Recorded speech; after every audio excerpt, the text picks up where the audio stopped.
ओम नमः शिवाय। जिस प्रकार इस ब्रह्मांड का ना कोई अंत है ना ही कोई शुरुआत, उसी प्रकार शिव अनादि है। संपूर्ण ब्रह्मांड शिव में समाया हुआ है और वे ही हमारे अंतःकरण में भी विराजमान हैं। श्रावण का पावन महीना देवों के देव भगवान शिव का महीना माना जाता है। सावन महीने के सोमवार के दिन जो भी बाबा भोलेनाथ की पूर्ण श्रद्धा के साथ पूजा अर्चना करता है, साथ ही सावन सोमवार की व्रत कथा सुनता है और दूसरों को भी सुनाता है, उसकी हर मनोकामना पूर्ण होती है। तो आइए सुनते हैं सावन सोमवार व्रत कथा। प्राचीन समय की बात है, किसी नगर में एक धनी व्यापारी रहता था। इतना सब कुछ होने पर भी वह व्यापारी अंतर्मन से बहुत दुखी था, क्योंकि उस व्यापारी का कोई पुत्र नहीं था। दिन रात उसे यही चिंता सताती थी। पुत्र पाने की इच्छा से वह व्यापारी प्रति सोमवार को भगवान शिव की पूजा अर्चना करता था। सायंकाल को व्यापारी शिव मंदिर में जाकर भगवान शिव के सामने घी का दीपक जलाया करता था। उस व्यापारी की भक्ति को देखकर एक दिन माता पार्वती ने भगवान शिव से कहा, हे प्राणनाथ, यह व्यापारी आपका सच्चा भक्त है। कितने दिनों से यह सोमवार का व्रत और पूजा नियमित रूप से कर रहा है। भगवान, आप इस व्यापारी की मनोकामना अवश्य पूर्ण करें। शिव जी ने माता पार्वती से कहा, हे पार्वती, यह संसार कर्म क्षेत्र है।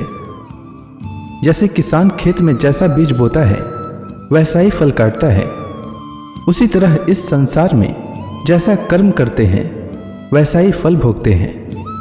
माता पार्वती ने अत्यंत आग्रह से कहा, महाराज, जब यह आपका अनन्य भक्त है और इसको अगर किसी प्रकार का दुख है तो उसको अवश्य दूर करना चाहिए, क्योंकि आप सदैव अपने भक्तों पर दयालु होते हैं और उनके दुखों को दूर करते हैं। यदि आप ऐसा नहीं करेंगे तो मनुष्य आपकी सेवा तथा व्रत क्यों करेंगे। माता पार्वती का इतना आग्रह देखकर भगवान शिव ने कहा, तुम्हारे आग्रह पर मैं इस व्यापारी को पुत्र प्राप्ति का वरदान देता हूं, लेकिन इसका पुत्र 16 वर्ष से अधिक जीवित नहीं रहेगा। उसी रात भगवान शिव ने स्वप्न में आकर उस व्यापारी को दर्शन देकर उसे पुत्र प्राप्ति का वरदान दिया और उसके पुत्र के 16 वर्ष तक जीवित रहने के बारे में भी बताया। भगवान के वरदान से व्यापारी को थोड़ी खुशी हुई, लेकिन पुत्र के अल्प आयु की चिंता ने उस खुशी को नष्ट कर दिया। व्यापारी पहले की तरह सोमवार का विधिवत व्रत करता रहा। कुछ महीने पश्चात उसके घर में अति सुंदर पुत्र उत्पन्न हुआ। इससे व्यापारी के घर में खुशियां भर गई। बहुत धूमधाम से पुत्र जन्म का समारोह मनाया गया। व्यापारी को पुत्र जन्म की अधिक खुशी नहीं हुई, क्योंकि उसे पुत्र की अल्प आयु के रहस्य का पता था। यह रहस्य घर में किसी को नहीं मालूम था। विद्वान ब्राह्मणों ने उस पुत्र का नाम अमर रखा। जब अमर 12 वर्ष का हुआ तो शिक्षा के लिए उसे वाराणसी भेजने का निश्चय हुआ। व्यापारी ने अमर के मामा दीपचंद को बुलाया और कहा कि अमर को शिक्षा प्राप्त करने के लिए वाराणसी ले जाओ। अमर अपने मामा के साथ शिक्षा प्राप्त करने के लिए चल दिया। रास्ते में जहां भी अमर और दीपचंद रात्रि विश्राम के लिए ठहरते, वहीं यज्ञ करते और ब्राह्मणों को भोजन कराते थे।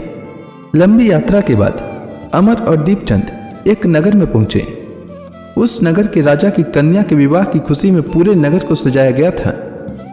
निश्चित समय पर बारात आ गई, लेकिन वर का पिता अपने बेटे के एक आंख से काने होने के कारण बहुत चिंतित था। उसे इस बात का भय सता रहा था कि कहीं राजा को इस बात का पता चलने पर वह विवाह से इनकार न कर दे, इससे उसकी बदनामी होगी। वर के पिता ने अमर को देखा और उन्होंने एक विचार किया। उसने सोचा, क्यों ना इस लड़के को दूल्हा बनाकर राजकुमारी से विवाह करा दूं। विवाह के बाद इसको धन देकर विदा कर दूंगा और राजकुमारी को अपने घर में ले जाऊंगा। वर के पिता ने इसी संबंध में अमर और दीपचंद से बात की। दीपचंद ने धन मिलने के लालच में वर के पिता की बात स्वीकार कर ली। अमर को दूल्हे के वस्त्र पहनाकर राजकुमारी चंद्रिका से विवाह करा दिया गया।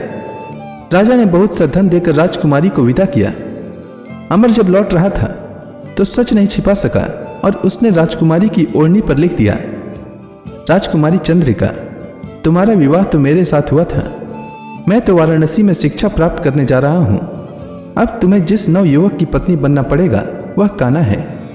जब राजकुमारी ने अपनी ओढ़नी पर लिखा हुआ यह बात पढ़ा तो उसने काने लड़के के साथ जाने से इनकार कर दिया। राजा ने सब बातें जानकर राजकुमारी को महल में रख लिया। उधर अमर अपने मामा दीपचंद के साथ वाराणसी पहुंच गया।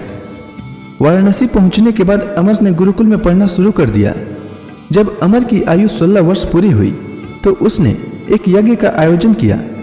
यज्ञ की समाप्ति पर ब्राह्मणों को भोजन कराया और खूब अन्न वस्त्र दान किए। रात को अमर अपने शयन कक्ष में सो गया। शिव के वरदान के अनुसार शयनावस्था में ही अमर के प्राण पखेरु उड़ गए। सूर्योदय पर मामा अमर को मृत देखकर रोने पिटने लगा। आसपास के लोग भी एकत्र होकर दुख प्रकट करने लगे। मामा के रोने विलाप करने के स्वर समीप से गुजरते हुए भगवान शिव और माता पार्वती ने भी सुने। पार्वती जी ने भगवान शिव से कहा, प्राणनाथ, मुझसे इसके रोने के स्वर सहन नहीं हो रहे हैं। आप इस व्यक्ति के कष्ट अवश्य दूर करें। भगवान शिव ने माता पार्वती जी के साथ अदृश्य रूप में समीप जाकर अमर को देखा तो पार्वती जी से बोले, पार्वती, यह तो उसी व्यापारी का पुत्र है। मैंने इसे 16 वर्ष की आयु का वरदान दिया था। इसकी आयु तो पूरी हो गई। पार्वती जी ने फिर भगवान शिव से निवेदन किया, हे प्राणनाथ, आप इस लड़के को जीवित करें, नहीं तो इसके माता पिता पुत्र की मृत्यु के कारण रो रो कर अपने प्राणों को त्याग कर देंगे। इस लड़के का पिता तो आपका परम भक्त है। वर्षों से सोमवार का व्रत करते हुए आपको भोग लगा रहा है। पार्वती जी के आग्रह करने पर भगवान शिव ने उस लड़के को जीवित होने का वरदान दिया और कुछ ही पल में वह जीवित होकर उठ बैठा। शिक्षा समाप्त करके अमर मामा के साथ अपने नगर की ओर चल पड़ा। दोनों चलते हुए उसी नगर में पहुंचे जहां अमर का विवाह हुआ था। उस नगर में भी अमर ने यज्ञ का आयोजन किया।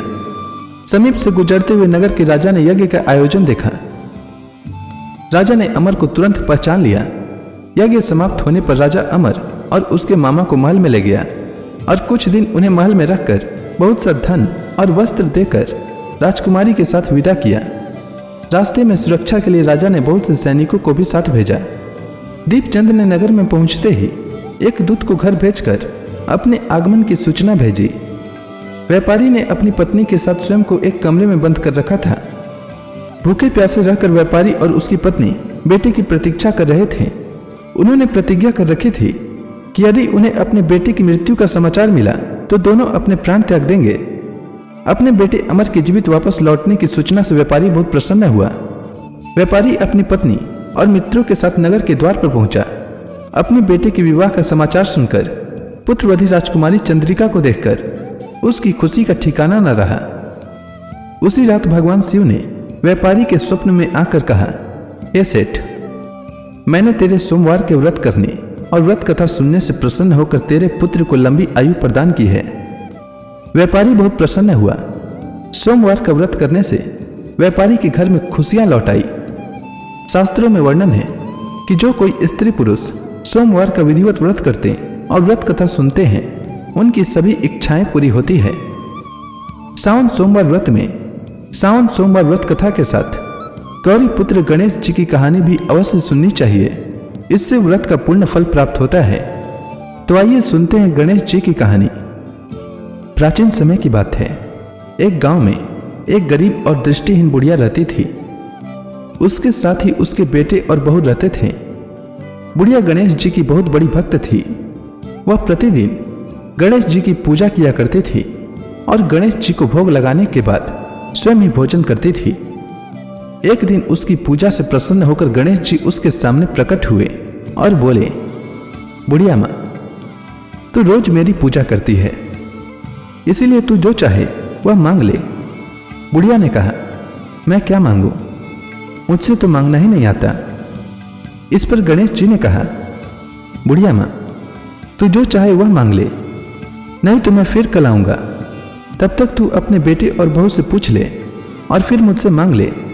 यह सुनकर बुढ़िया अपने बेटे को बुलाया और अपने बेटे से कहा, गणेश जी ने कहा है कि मैं उनसे कुछ भी मांग सकती हूँ, तो बता मैं क्या मांगू। तब उसके बेटे ने कहा, माँ, तू गणेश जी से धन मांग ले। इसके बाद बुढ़िया बहू के पास गई और बहू से बोला, गणेश जी ने कहा है कि मैं उनसे कुछ भी मांग सकती हूँ, तो बता मैं क्या मांगू। तब उसके बहू ने कहा कि गणेश जी से पोता मांग ले। तब बुढ़िया ने बहुत सोचा कि हर कोई अपने अपने मतलब की बात कर रहा है, कोई मेरे लिए सोच नहीं रहा है। चलो पड़ोसन से पूछ लेती हूँ, वह सही बताएगी कि मुझे क्या मांगना चाहिए। बुढ़िया अपने पड़ोसन के पास गई और पड़ोसन से कहा, गणेश जी ने कहा है कि मैं उनसे कुछ भी मांग सकती हूँ, तो बता मुझे क्या मांगना चाहिए। मेरा बेटा कहता है कि धन मांग लो और बहू कहती है कि पोता मांग लो। तब पड़ोसन ने कहा, अरे बुढ़िया, तू तो अब कुछ ही दिन जिएगी, धन और पोता मांगने से तेरा क्या फायदा। तू अपने लिए आंखों की रोशनी मांग ले, इससे तेरी जिंदगी आराम से कट जाएगी। यह सुनकर बुढ़िया अगले दिन गणेश जी की पूजा करती है और उन्हें भोग लगाती है। तभी गणेश जी प्रकट होकर कहते हैं, बुढ़िया माँ, बता तुझे क्या चाहिए। तब बुढ़िया ने गणेश जी से कहा, अगर आप मुझसे प्रसन्न हैं तो मुझे 9 करोड़ की माया, निरोगी काया, अमर सुहाग, आंखों की रोशनी, पोता और सभी परिवार को सुख दे और आखिरी में मुझे मोक्ष दे। यह सुनकर गणेश जी ने कहा, बुढ़िया माँ, यह सब मांगकर तूने तो मुझे ठग लिया, लेकिन वचन के अनुसार जो तूने मांगे हैं वह सब तुझे मिलेगा। इतना कहकर गणेश जी अंतर ध्यान हो गए। बुढ़िया ने जो कुछ मांगा था उसे सब कुछ मिल गया।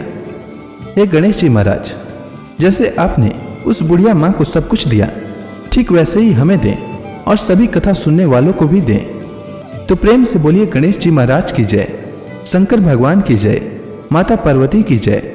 अब आप सभी हाथ जोड़कर भगवान शिव का स्मरण करें, आरती होने वाली है। जय शिव ओमकारा, प्रभु जय शिव ओमकारा। ब्रह्मा विष्णु सदा शिव, ब्रह्मा विष्णु सदा शिव, अर्धांगी धारा। जय शिव ओमकारा। एकानन चतुरानन पंचानन राजे, प्रभु पंचानन राजे।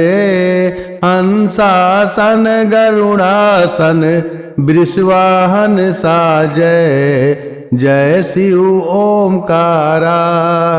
2 भुज 4 चतुर्भुज 10 भुज अति सोहे, प्रभु 10 भुज अति सोहे।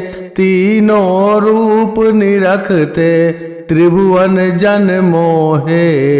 जय शिव ओमकारा। अक्षमाला बनमाला मुंडमाला धारी, प्रभु मुंडमाला धारी। चंदन मृग मद सोहे, भाले शुभकारी। जय शिव ओमकारा। श्वेतांबर पीतांबर बाघंबर अंगे, प्रभु बाघंबर अंगे। ब्रह्मादिक संकादिक प्रेतादिक संगे। जय शिव ओमकारा। कर के मध्य कमंडलु ओ त्रिशूलधारी, प्रभु ओ त्रिशूलधारी। सुखकारी दुखहारी जगपालनकारी। जय शिव ओमकारा। ब्रह्मा विष्णु सदा शिव जानत अविवेका, प्रभु जानत अविवेका। प्राणवाक्षर में शोभित ए तीनों एका। जय शिव ओमकारा। त्रिगुण स्वामी की आरती जो कोई नर गावे, प्रभु जो कोई नर गावे।